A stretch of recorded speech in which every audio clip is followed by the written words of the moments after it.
Papo de Colecionador. Olá pessoal, tudo bem?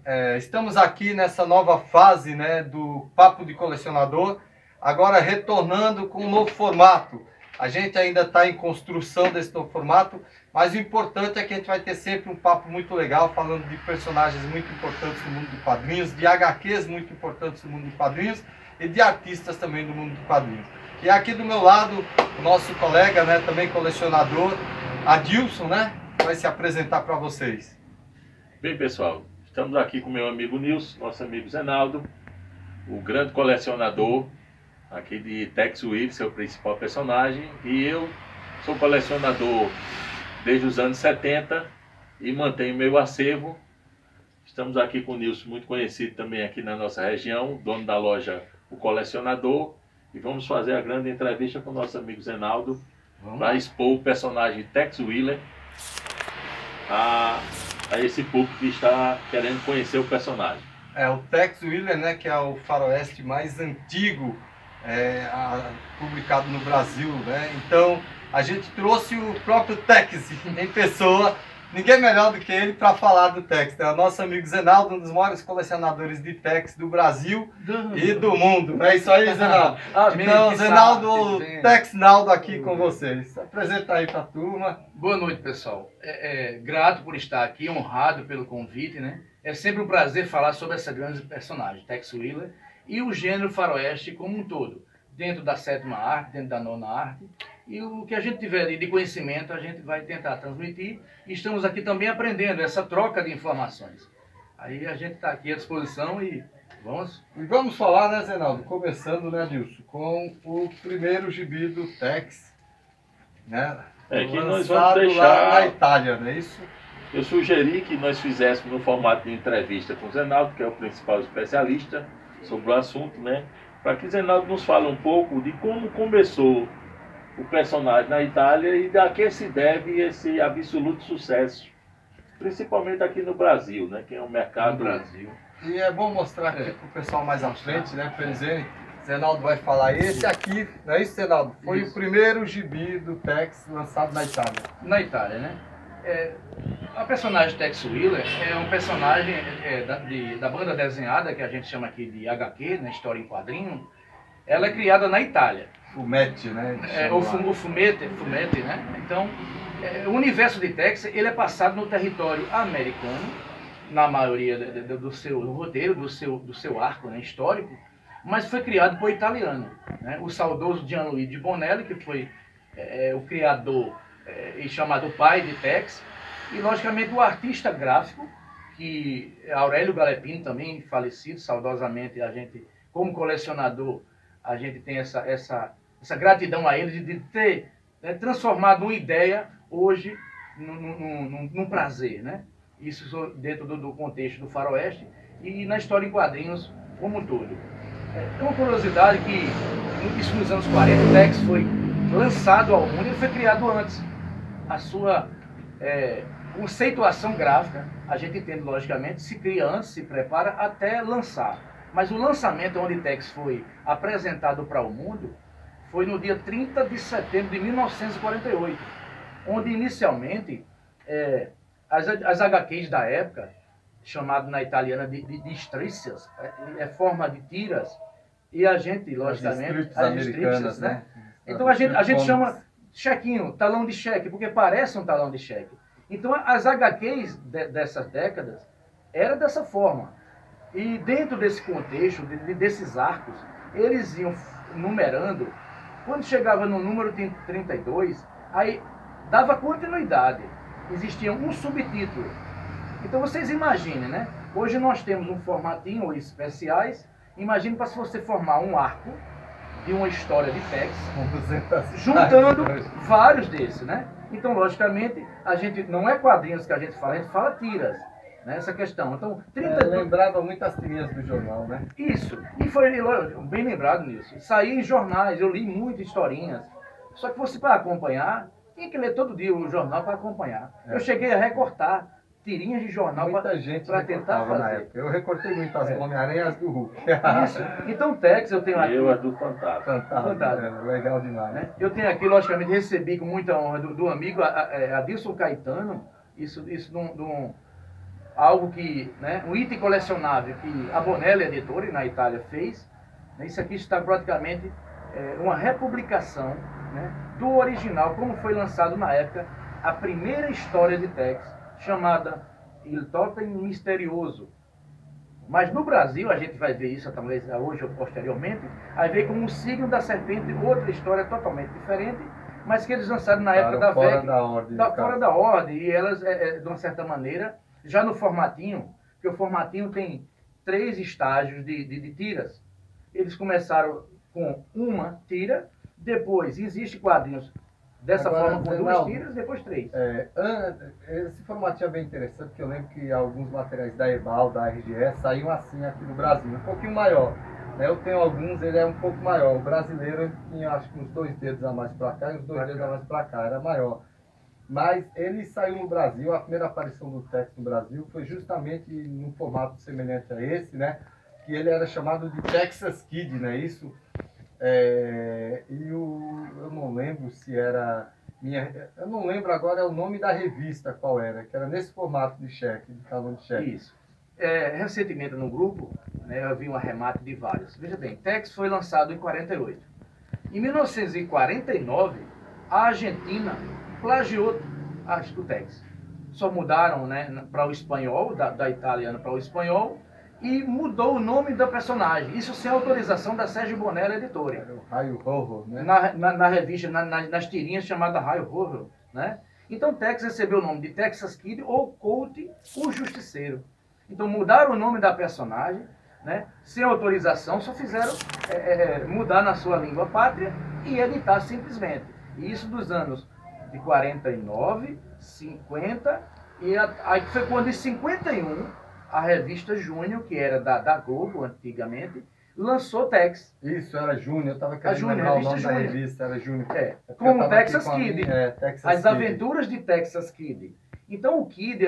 porque a da Ebal era Super X e a da RG era Júnior o nome. Pronto, eram parecidas, no mesmo formato. Então esse apelido, essa alcunha de Kid, que significa em inglês garoto, nessa época, a gente vai ter no lado nipônico o National Kid, aí a gente teve o Durango Kid, né? Eu acho massa. Vários Kid Code. Nada dele mais. Kid Code, isso, lógico, na época, para tentar atingir a juventude e saber que aquele personagem era um jovem nesse quesito. Então, no Brasil, foi editado pela revista Júnior, que pertencia à Globo, como As Aventuras de Texas Kid. Então, Tex, a partir da número 36, se não me falha a memória, é que ele começou a aparecer na capinha na própria tirinha na época, né? Até ir resumindo para Texas e voltar a Tex como é o seu nome de origem. Que inicialmente, no seu criador, naquela dúvida como seria o seu sobrenome, seria Killer. Mas para a época, a própria esposa do Gianluigi Bonelli, até a Bonelli, ela achou muito pesado você lançar uma personagem, isso logo um pós-guerra, que tinha os bolsos livros, tinha aqueles romances policiais, então estava sendo inserido uma personagem em quadrinhos, onde já haviam outros, né? Isso dentro daquele cast americano dos antigos, de Tom Mix, aí veio toda aquela mistura de Hopalong Cast, né? Toda essa questão. A época de ouro do faroeste, né? Isso. Zenaldo, mas como é que o Tex chegou no Brasil, que a gente está aqui em mãos, né? Você trouxe aqui a revista do Tex número 1 de 1972, O Signo da Serpente. E aí, ele saiu pela revista Júnior, foram publicadas algumas histórias, depois ele parou de ser publicado na Júnior, né? Quando a revista acabou. E quanto tempo levou para ele chegar no Brasil no formato do Tex? Veja, a edição da revista Júnior, isso do começo dos anos 50. Ou seja, atravessou a década de 50, a de 60, né? E no limiar ali do início da década de 70, é que Tex é lançado no Brasil, né? Em formatinho, que era lançado nessa revista na forma de cheque, de talão de cheque. Veja, passou mais de 2 décadas sendo editado no Brasil. Aí, lógico, a Tex foi lançado no Brasil em 1971, foi lançado em fevereiro de 71. Não, ele foi lançado em fevereiro de 71, no formatinho já com 3 estágios de tiras. Mas desde 51 que Tex é editado no Brasil. Ou seja, cerca de 2 anos após o seu lançamento na Itália, no Brasil já estava sendo editado, mas com autorização. Mas a Argentina, um ano ou menos de um ano em seguida, em 1949, se apropria desse material e, lógico, hoje colecionadores têm, e são itens raríssimos, né? Filhos bastardos, não autorizados pela Bonelli. Aí no decorrer da vida do Tex, nas décadas, a gente vai ver também que houve outros plágios que foram impedidos, impugnados, né? Até com ação judicial, essa questão de crime, né? Dos direitos autorais. Você não pode pegar uma personagem e lançar seu bel prazer, modificar, tem que ter autorização. Então, Reinaldo, para nossos amigos internautas, colecionadores de HQ, amantes de HQ como nós, que não acompanham o Tex, quem é Tex? Em que universo ele se posiciona e o que torna ele um personagem tão atrativo nos dias de hoje? Ok. Tex, como eu disse inicialmente, é um personagem de quadrinhos dentro do gênero faroeste. Ele é um cowboy. Mas inicialmente, ele foi levado, isso a gente pode ver dentro daquele contexto, da jornada do herói. De você ser levado por uma circunstância, numa adversidade, e que você, dentro desse limiar, você vai o tudo ou nada e decidir. Se você de antemão poderia até já ser herói, já se moldando para herói, mas você ainda não tinha tomado uma posição de ser o herói ou o super-herói, a gente trazendo para esse universo de cinema e HQ desse super-herói.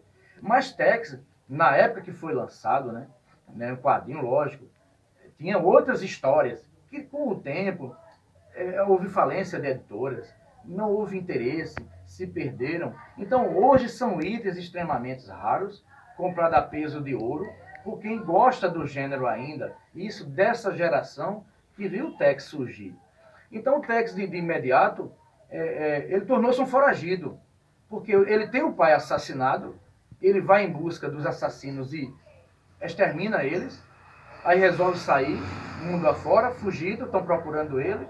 Isso, logicamente, dentro do contexto de origem da personagem, eu acho de grande relevância falar.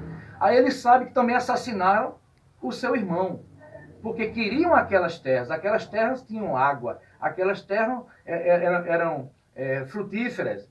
O trem passaria aí, né? Ambição.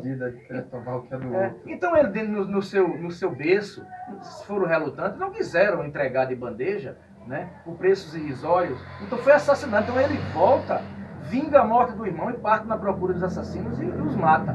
Essas histórias foram mostradas já nos quadrinhos, ou só em flashback, ou já nessa nova fase do Tex River da revista que está saindo? Inicialmente mostrava em flashback histórias contadas, né? Então nós temos aqui uma nova coleção de Tex. Eu friso que no Brasil, tentando responder a sua pergunta, amiga Deus, nós temos agora com o cancelamento da Salvat, que prometeu 60 volumes, mas parou no 40, 15 edições sendo editadas de Tex no Brasil. Nada similar com outro personagem. Nada Homem-Aranha similar. não conseguiu isso. Nada similar. Nenhuma personagem da história dos quadrinhos no Brasil conseguiu. Talvez o Fantasma, na época áurea, conseguiu alguma coisa. Porque tinha o Almanac, Super Almanac, né? Mas assim, a quantidade mas de a grandeza de Tex é o seguinte: a gente está falando de 70, agora em setembro completa 71 anos, ininterruptamente desde aquele dia 30 de setembro de 1948. É um personagem mágico e que, mesmo com todo essa grande gama de fãs e de novos fãs, mas que por algum motivo não chegou ao cinema com a grandeza que merecia. Você concorda comigo? Concordo. Isso dentro do contexto dos novos fãs, aproveitando a nova coleção que Nilson falou, contando essa história, que era desejo dos fãs de querer saber as origens, então está sendo contada. Não são histórias antigas, são histórias recentes, mas, logicamente, dentro dessa liberdade poética, correlacionado com a época. cronologia. Com a cronologia. E também tentando responder a sua nesse contexto, novos admiradores ou novos colecionadores passam a conhecer a origem do personagem. Porque fica difícil para alguém que vou começar a ler Tex, quando vai para a edição normal, está chegando no número 600. Então só colecionadores é que tem esse acervo, né, grandioso. Mas lógico que existem especiais, aí, capa dura, graphic novel, em cores, né, toda essa grandiosidade de Tex Willer, né, nesse contexto. Com relação a um filme que foi liberado na época os direitos autorais, é de 1985, baseado num arco de Tex, em que no Brasil saiu em três edições. Foram as primeiras edições que teve um continua no próximo número, porque a editora VEC, na época que iniciou Tex no Brasil em formatinho, era histórias fechadas, justamente para o público se empolgar. Então começaram a seletividade aleatória e tiveram essa liberdade na época, pela Sérgio Bonella Editora. Eles não seguiram uma cronologia. Depois, quando lança Tex Coleção, né, e outras compiladas da Tex Coleção, então a Tex Coleção é que é a mais realista, cronologicamente, das histórias que foram acompanhando e sendo moldadas através do tempo, né? Então o próprio G.L. Bonelli, que faz uma participação especial no filme, ele não ficou satisfeito com o resultado.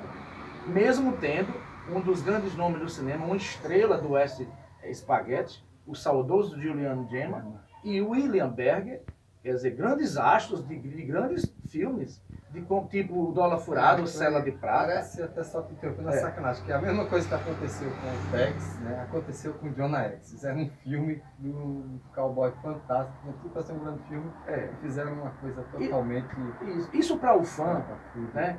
Eu coleciono filmes de faroeste, eu tenho mais de 3.000 filmes de faroeste, entre alguns seriados.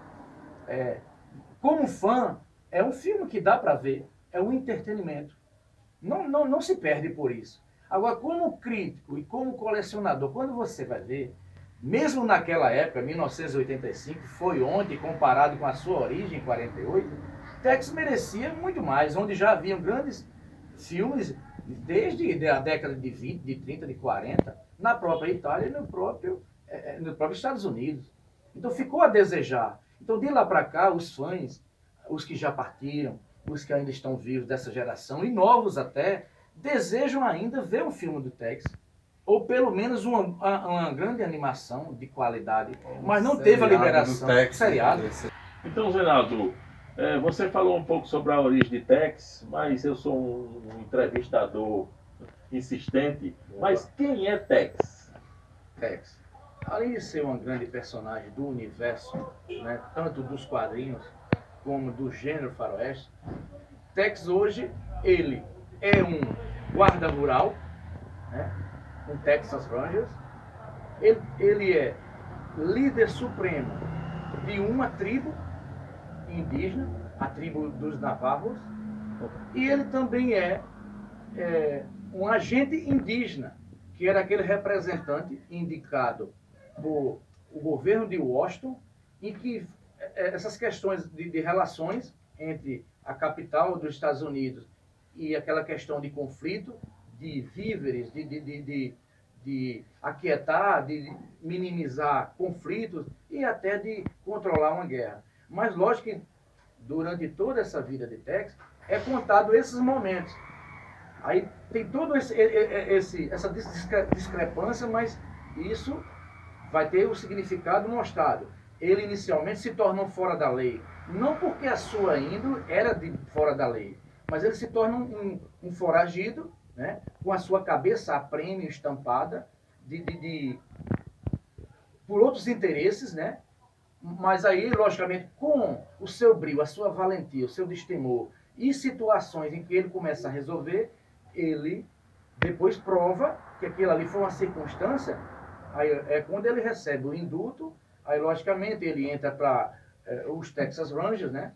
Isso na sede em Austin, a convite de Kit Carson, que foi um personagem que existiu, mas dentro desse universo de Tex, ele é um dos padres, ele é padrinho do seu filho indígena, né?